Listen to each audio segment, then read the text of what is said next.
بالاخره اومدیم با پارت دوم ویدیوهای دارک وب. شاید این ویدیوها یکم حالتون رو بد کنه، پس اگه تحملش ندارین بهتون پیشنهاد میکنم به هیچ عنوان نبینید.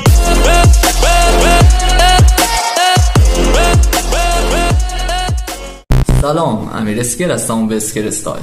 خوش اومد. شاید براتون سوال باشه که بگید امیر اسکر این ویدیوهای داعش که توش سر قطع میکنن و پر از خشونت و دست قطع میکنن و اینا از کجا میاد بیرون؟ و اصلا چطوری میاد بیرون؟ چرا میاد بیرون؟ داعش در واقع یه گروهکیه که سال 1999 با اسمای التوحید و الجهاد خودشون معرفی کردن که رهبرای اون زمان داعش ابو ابراهیم و ابو قریشی بود که سال 2015 که تقریبا جمعیتشون به 20,000 نفر میرسید با پرچم الله اکبر کلی فساد انجام دادن، قتل های زیادی انجام دادن که توی ادامه ویدیو بهتون نشون میدم. همونطور که خودتون میدونین گوگل فضاییه که کلا با ویدیوهایی که خشونت داخلشه یا خشنه اوکی نیست. موتور جستجوگر گوگل طوری طراحی شده که ویدیوهایی که خشونت زیاد دارن رو پاک میکنه. حتی سایت هایی هم داخلش نمیتونی پیدا کنی که ویدیوی خشن داشته باشه با فیلتر شکن بری داخلش. نه تنها گوگل، اینستا و یوتیوب هم قاعدتا این ویدیوها گیر نمیاد. پس به نظرتون داعش این ویدیوها رو کجا آپلود میکرد؟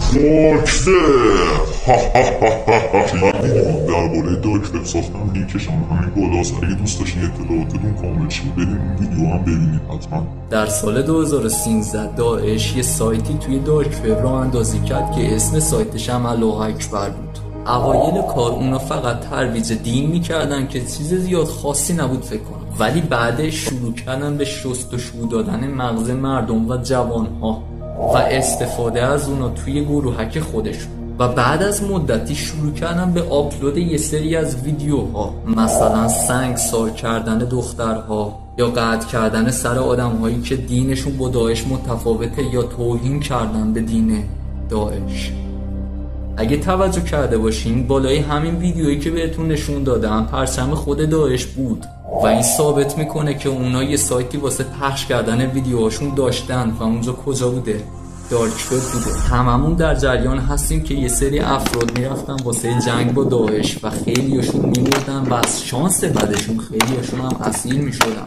اگه اسیر داعش بشی قطعاً حکمت مرگ یا ذبح هستش، سرت قطع میکنن و به زن و بچه های اسیری که گرفته بودن تجاوز میکنن و بلایی که سر خود شما میارن حکمش ذبح هستش، یعنی توی ملأ عام باید گردن تو ببرن و همه افرادی که اونجا هستن این صحنه رو ببینن.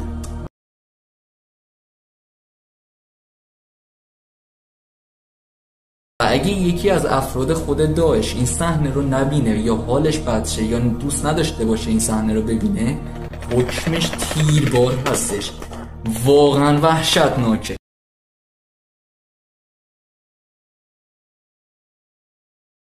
بهش میگن تو کافری، تو آدمی هستی که نتونستی قربانی خدا رو ببینی. و اینکه قطع کردن سر توی دین داعش یه چیز کاملا معمولیه براشون. بچه‌ها امیدوارم از این ویدیو خوشتون اومده باشه. اگه خوشتون اومد لایک کنید، کامنت بذارید، البته انگلیسیش، و سابسکرایب کنید. به خدای بزرگ و توانا میسپارمتون. بدرود.